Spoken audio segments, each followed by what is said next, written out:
Hi friends, welcome to Shami's kitchen. എല്ലാവർക്കും സുഖമാണല്ലോ. ഇന്നത്തെ നമ്മുടെ സ്പെഷ്യൽ എന്ന് പറയുന്നത് വളരെ എളുപ്പത്തിലും വളരെ രുചികരമായിട്ടും തയ്യാറാക്കിയെടുക്കാൻ പറ്റുന്ന നല്ലൊരു 4 മണി പലഹാരമായിട്ടുള്ള കുട്ടി ബോണ്ടയും അതുപോലെ തന്നെ 1 മിനിറ്റിൽ തയ്യാറാക്കാൻ പറ്റുന്ന ഒരു നല്ലൊരു ചട്നിയും കൂടിയാണ്. അപ്പോൾ ഇതിൻ്റെ ഡീറ്റെയിൽസ് ഒന്നും മിസ്സാകാതിരിക്കാൻ വേണ്ടിയിട്ട് എല്ലാവരും ഒന്ന് സ്കിപ്പ് ചെയ്യാതെ കണ്ടേക്കണം. കൂടെ തന്നെ ഈ വീഡിയോ ഒന്ന് ലൈക്ക് ചെയ്യാനും നമ്മുടെ ഷമീസ് കിച്ചൻ ചാനൽ ഇതുവരെയും സബ്സ്ക്രൈബ് ചെയ്യാത്തവരാണെന്നുണ്ടെങ്കിൽ പ്ലീസ് ഒന്ന് സബ്സ്ക്രൈബ് കൂടി ചെയ്തേക്കണേ. എന്നാൽ ശരി, നമുക്ക് വേഗം റെസിപ്പിയിലേക്ക് പോകാം. ഫസ്റ്റ് നമുക്ക് നമ്മുടെ കുട്ടി ബോണ്ട തയ്യാറാക്കി എടുക്കാൻ വേണ്ടിയിട്ട് ഒരു താളിപ്പൊന്ന് ചെയ്തെടുക്കണം. അപ്പോൾ അതിന് വേണ്ടിയിട്ട് ചെറിയൊരു മിക്സിയുടെ ജാറൊന്ന് എടുത്ത് വെച്ചിട്ടുണ്ട്. അതിലേക്ക് നമുക്ക് 2 ചെറിയ വെളുത്തുള്ളി അല്ലികൾ ചേർത്ത് കൊടുക്കാം. കൂടെ തന്നെ നമ്മുടെ എരിവിന് ആവശ്യമായിട്ടുള്ള കുറച്ച് വറ്റൽമുളകും കൂടി ഇതുപോലൊരു 7-8 വറ്റൽമുളകും കൂടി ചേർക്കുകയാണ്. ഇനി ഇതിലേക്ക് ഒരല്പം ചെറു ചൂടുവെള്ളം കൂടി ചേർത്ത് കൊടുത്തിട്ട് നന്നായിട്ട് ഒന്ന് അരച്ചെടുത്തിട്ട് വരാം. ഇതുപോലെ നല്ല സ്മൂത്തായിട്ട് കുറച്ച് വെള്ളം ചേർത്തൊന്ന് അരച്ചെടുത്തിട്ടുണ്ട്. ഈ ഒരു രീതിയിൽ വേണം നമുക്കൊന്ന് അരഞ്ഞ് കിട്ടാനായിട്ട്. അപ്പോൾ ഇത്രയും ആയിക്കഴിഞ്ഞാൽ ഇനി നമുക്ക് പെട്ടെന്ന് തന്നെ ഒന്ന് താളിപ്പും കൂടി ചെയ്തെടുക്കാം. താളിപ്പിന് വേണ്ടിയിട്ട് ഞാനിപ്പോൾ ഒരു കടായി ഒന്ന് അടുപ്പത്തേക്ക് വെച്ചിട്ടുണ്ട്. അതിലേക്ക് ഒരല്പം എണ്ണ ചേർത്ത് കൊടുക്കാം. ഒരു 1.5 ടേബിൾ സ്പൂൺ അളവിൽ വെളിച്ചെണ്ണയാണ് ചേർക്കുന്നത്. എണ്ണ ഒന്ന് ചൂടായി കഴിയുമ്പോഴത്തേക്കും അതിലേക്ക് നമുക്ക് 1 ടീസ്പൂൺ അളവിൽ കടുക് ചേർത്ത് കൊടുക്കാം. കടുക് ഒന്ന് പൊട്ടി തുടങ്ങുമ്പോഴത്തേക്കും പിന്നെ ഇനി നമുക്ക് വേണ്ടത് ഇതുപോലെ ഒരു 7 ചെറിയ ഉള്ളി ഞാനിപ്പോൾ എടുത്തിട്ടുണ്ട്. എന്നിട്ട് ഇതുപോലെ ചെറുതായിട്ടൊന്ന് അരിഞ്ഞെടുത്തിട്ടുണ്ട്. അതുകൂടി ചേർക്കുകയാണ്. ഈ ഒരളവിൽ മാത്രം, കൂടുതൽ വേണ്ട. ചെറിയ ഉള്ളി ചേർത്ത് കൊടുത്തിട്ട് നല്ല രീതിയിൽ തന്നെ നമുക്കെല്ലാം ഒന്ന് വഴറ്റിയെടുക്കാം. ഫ്ലെയിം ഒന്ന് മീഡിയത്തിൽ വെച്ചിട്ട് തന്നെ നമുക്കിതെല്ലാം ഒന്ന് വഴറ്റിയെടുക്കാവുന്നതാണ്. നന്നായിട്ട് ഇതിൻ്റെ കളറ് മാറി തുടങ്ങുന്നതിന് തൊട്ട് മുമ്പുള്ള ആ ഒരു സമയം വരെ എത്തിയാൽ മതിയാവും. നമ്മുടേതായി ചെറിയ ഉള്ളി എല്ലാം ലൈറ്റായിട്ടൊന്ന് വഴണ്ട് തുടങ്ങിയിട്ടുണ്ട്. അപ്പോൾ ഈ ഒരു സമയം ആകുമ്പോഴത്തേക്കും പിന്നെ നമുക്ക് വേണ്ടതാണ് നമ്മളിതാ അരച്ച് മാറ്റി വെച്ചിരിക്കുന്ന വെളുത്തുള്ളിയുടെയും ആ വറ്റൽമുളകിൻ്റെ ആ ഒരു പേസ്റ്റ് കൂടി ചേർക്കാം. ഇതിലേക്കൊന്ന് വെള്ളമൊന്നും എക്സ്ട്രാ ചേർക്കരുത്. കൂടെ തന്നെ പിന്നെ വേണ്ടതാണ് ഒരല്പം കറിവേപ്പില ഒന്ന് ചെറുതായിട്ടൊന്ന് അരിഞ്ഞെടുത്തിട്ടുണ്ട്. അതും കൂടി ഇത് രണ്ടും ചേർത്ത് കൊടുത്തതിന് ശേഷം വീണ്ടും നല്ല രീതിയിലെല്ലാം ഒന്ന് മിക്സ് ചെയ്തെടുക്കുകയാണ്. നമ്മുടെ ആ വെളുത്തുള്ളിയുടെയൊക്കെ ആ ഒരു പച്ചമണം മാറുന്നവരെ മാത്രം ഒന്ന് ലൈറ്റായിട്ടൊന്ന് വഴറ്റി കൊടുക്കാം. അപ്പോൾ നമ്മുടെ ചെറിയ ഉള്ളി വന്നിട്ട് ആ കളറൊന്ന് മാറി തുടങ്ങുമ്പോഴാണ് കേട്ടോ നമ്മളിതൊന്ന് ചേർത്ത് കൊടുക്കേണ്ടത്. അല്ലാതെ നമ്മൾ ഈ മുളകിൻ്റെ പേസ്റ്റ് ചേർക്കുകയാണെന്നുണ്ടെങ്കിൽ ചെറിയ ഉള്ളി നന്നായിട്ട് വഴണ്ട് കിട്ടില്ല പിന്നീട്. അപ്പോൾ ഇത് ഇത്രയും തന്നെ മതിയാവും. നമ്മുടെ ആ വറ്റൽ മുളകിൻ്റെയും വെളുത്തുള്ളിയുടെയൊക്കെ ആ ഒരു പച്ചമണം എല്ലാം മാറിയിട്ടുണ്ട്. ഇത്രയും ആയിക്കഴിഞ്ഞാൽ പിന്നെ നമുക്ക് ഫ്ലെയിം ഒന്ന് ഓഫ് ചെയ്യാവുന്നതാണ്.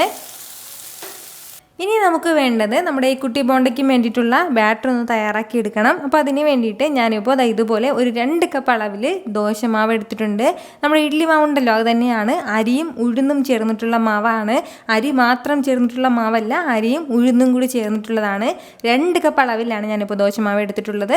സാധാരണ നമ്മൾ പുളിച്ച മാവുണ്ടല്ലോ, അതായത് ഇപ്പോൾ 8 മണിക്കൂറൊക്കെ വെച്ചിട്ട് നമ്മൾ ദോശ തയ്യാറാക്കാൻ വേണ്ടി എടുക്കില്ലേ, അതുപോലെ അങ്ങനെ പുളിച്ചിട്ടുള്ള മാവ് എടുക്കാം. അല്ലാതെ ഫ്രഷ് ആയിട്ട് ഉടനെ ആട്ടിയതിൽ നമുക്ക് തയ്യാറാക്കി എടുക്കാവുന്നേ ഉള്ളൂ. നമ്മളിപ്പോൾ പുളിക്കാൻ വെച്ച് എടുത്ത മാവാണെന്നുണ്ടെങ്കിൽ അതിലേക്ക് 1 സ്പൂൺ അളവിൽ അരിപ്പൊടി കൂടി നമ്മൾ ചേർത്ത് കൊടുത്തേക്കണം. അതല്ല ഫ്രഷ് ആയിട്ടുള്ള മാവാണെന്നുണ്ടെങ്കിൽ നമ്മൾ ഈ അരിപ്പൊടി ചേർക്കേണ്ട ആവശ്യമില്ല നമുക്ക്. കൂടെ തന്നെ അതുപോലെ 1 സ്പൂൺ അളവിൽ വറുത്ത റവയും കൂടി നമുക്ക് ആവശ്യമായിട്ടുണ്ട്. അതും കൂടി ചേർക്കാം. ഇത് രണ്ടും ആയിക്കഴിഞ്ഞാൽ പിന്നെ നമ്മുടെ ആ ചെറിയ ഉള്ളിയുടെ ആ താളിപ്പും കൂടി നമുക്ക് ചേർത്ത് കൊടുക്കാം. അതുപോലെ തന്നെ നമ്മുടെ ഈ മാവിന് ഇത്രയും ആവശ്യമായിട്ടുള്ള ഉപ്പും കൂടി. അപ്പോൾ ഇതെല്ലാം ചേർത്ത് കൊടുത്തതിന് ശേഷം നല്ല രീതിയിൽ തന്നെ എല്ലാം ഒന്ന് മിക്സ് ചെയ്തെടുക്കുകയാണ്. വെള്ളമൊന്നും ഒരുപാട് ചേർക്കുകയൊന്നും ചെയ്യരുത്. ഇതിലേക്ക് നമുക്ക് വെള്ളത്തിൻ്റെ ഒന്നും ആവശ്യമില്ല. ഈ ഒരു കട്ടിക്ക് തന്നെ നമ്മളൊന്ന് മിക്സ് ചെയ്തെടുത്തേക്കണം മാവ്. ഇതെല്ലാം ഒന്ന് മിക്സ് ചെയ്തെടുത്തു കഴിഞ്ഞാൽ പിന്നെ ഇനി നമുക്ക് വേണ്ടത് നമുക്കിതിന് വേണ്ടിയിട്ടുള്ള കൂട്ടായിട്ടുള്ള ഒരു ചട്നി കൂടി പെട്ടെന്ന് ചെയ്തെടുക്കാം. നമ്മുടെ ഈ ചട്നി തയ്യാറാക്കി എടുക്കാൻ വേണ്ടിയിട്ട് ഞാനിപ്പോൾ ഒരു കടായി ഒന്ന് അടുപ്പത്തേക്ക് വെച്ചിട്ടുണ്ട്. അതിലേക്ക് 1 ടേബിൾ സ്പൂൺ അളവിൽ വെളിച്ചെണ്ണ ചേർത്ത് കൊടുക്കാം. എണ്ണ ഒന്ന് ചൂടായി വരുന്ന സമയം അത്യാവശ്യം വലിയ സവാളയിൽ ഒരേ ഒരു സവാള വലിയ പീസാക്കിയിട്ടൊന്ന് അരിഞ്ഞെടുത്തിട്ടുണ്ട്. അത് ചേർക്കുകയാണ്. സവാള ചേർത്ത് കൊടുത്തിട്ട് ഹൈ ഫ്ലെയിമിൽ വെച്ചിട്ട് തന്നെ നന്നായിട്ട് ഒന്ന് വഴറ്റിയെടുക്കാം. അതായത് നമ്മുടെ ഈ സവാളയുടെ ആ ഒരു പച്ച മണം ഒന്ന് മാറിക്കിട്ടണം. ആ ഒരു പച്ച ടേസ്റ്റ് ഉണ്ടല്ലോ, അതൊന്ന് മാറിക്കിട്ടണം. അതുവരെ മാത്രം ഒന്ന് വഴറ്റി കൊടുക്കാം. വളരെ സിമ്പിളായിട്ട് വളരെ പെട്ടെന്ന് തയ്യാറാക്കി എടുക്കാൻ പറ്റുന്ന ഒരു ചട്നിയാണിത്.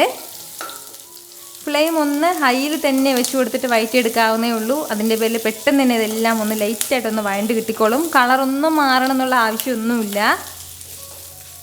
ഇതുപോലെ ഒരു 30 സെക്കൻഡ് മാത്രം ഒന്ന് വഴറ്റി കൊടുത്തിട്ടുണ്ട്. നമ്മുടെ സവാളയൊക്കെ നല്ലതുപോലെ ഒന്ന് വഴണ്ട് കിട്ടിയിട്ടുണ്ട്. കളറ് മാറണ്ട.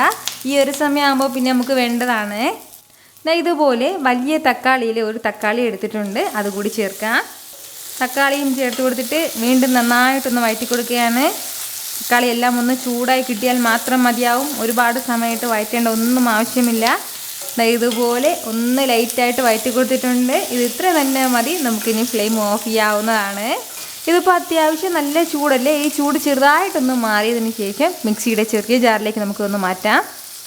ചെറുതായിട്ടൊന്ന് തണുത്തതിന് ശേഷം ഞാനിപ്പോൾ ഒരു മിക്സിയുടെ ജാറിലേക്ക് മാറ്റിയിട്ടുണ്ട്. ഇനി നമുക്കിതിലേക്ക് വേണ്ട എന്താണെന്ന് വെച്ചാൽ 1 ടേബിൾ സ്പൂൺ അളവിൽ മുളക് പൊടിയാണ്. അതായത് നമ്മുടെ എരിവിനനുസരിച്ചിട്ടുള്ള മുളക് പൊടി ചേർക്കാം. ഇതിപ്പോൾ അത്യാവശ്യം എരിവ് കുറഞ്ഞിട്ടുള്ള മുളക് പൊടിയാണ്, അതിൻ്റെ പേരിലാണ് ഈ ഒരു അളവിൽ ചേർക്കുന്നത്. നല്ല എരിവുള്ള മുളക് പൊടിയാണെന്നുണ്ടെങ്കിൽ 1 ടീസ്പൂൺ അളവിൽ മാത്രം മതിയാവും. കൂടെ തന്നെ പിന്നെ വേണ്ടതാണ് ഇതുപോലെ ഒരു പകുതി നാരങ്ങയുടെ ജ്യൂസും കൂടി. നാരങ്ങ ജ്യൂസിന് പകരം നമുക്കിതിലേക്ക് വിനാഗിരിയും ചേർക്കാവുന്നതാണ്. കൂടെ തന്നെ പിന്നെ നമുക്കിതിലേക്ക് വേണ്ടതാണ് ഇതുപോലെ ഒരു 1/2 ടീസ്പൂൺ അളവിൽ പഞ്ചസാരയും കൂടി, വളരെ കുറച്ച് മാത്രം. അതുപോലെ തന്നെ നമ്മുടെ ഈ ചട്നിക്കും ആവശ്യമായിട്ടുള്ള ഒരല്പം ഉപ്പും കൂടി ചേർക്കുകയാണ്. ഇത് ഇത്രയും ചേർത്തിട്ട് വെള്ളമൊന്നും ചേർക്കേണ്ട ആവശ്യമില്ല. നല്ല രീതിയിൽ തന്നെ സ്മൂത്തായിട്ടൊന്ന് അരച്ചെടുത്തിട്ട് വരാം നമുക്ക്. ഇതുപോലെ നല്ല സ്മൂത്തായിട്ടൊന്ന് അരച്ചെടുത്തിട്ടുണ്ട്. ഇനി നമുക്കിതിലേക്ക് പ്രത്യേകിച്ച് താളിപ്പിൻ്റെ ഒന്നും ആവശ്യമില്ല, താളിച്ചൊന്നും ചേർക്കേണ്ട ആവശ്യമില്ല. നേരെ തന്നെ നമുക്ക് ഈ ചട്നി ഒന്ന് സെർവ് ചെയ്യാവുന്നതേ ഉള്ളൂ. വളരെ കുറഞ്ഞ ചേരുവയിലാണ് നമ്മൾ ഈ ചട്നി തയ്യാറാക്കി എടുക്കുന്നത്. പക്ഷേ ഇതിൻ്റെ ടേസ്റ്റ് ഉണ്ടല്ലോ, നമുക്ക് എന്തിൻ്റെ കൂടെ വെച്ച് കഴിക്കാൻ പറ്റുന്ന ബെസ്റ്റ് ആയിട്ടുള്ള ചട്നിയാണ് കേട്ടോ. അപ്പോൾ ഇതുവരെ ഇതുപോലൊരു ചട്നി തയ്യാറാക്കിയില്ല എന്നുണ്ടെങ്കിൽ നിങ്ങൾ മസ്റ്റായിട്ടൊന്ന് ട്രൈ ചെയ്ത് നോക്കണം. ഇനി നമ്മുടെ ഈ ബോണ്ട ഒന്ന് തയ്യാറാക്കി എടുക്കാം. അപ്പോൾ അതിന് വേണ്ടിയിട്ട് ഞാനിപ്പോൾ കുറച്ച് എണ്ണ ഒന്ന് ചൂടാക്കാൻ വെച്ചിട്ടുണ്ട്. മീഡിയം ഫ്ലെയിമിൽ വെച്ചിട്ട് എണ്ണ ചൂടായതിന് ശേഷം പിന്നീട് ഒന്ന് ഫ്ലെയിം ഒരല്പം കുറച്ച് വെക്കാം.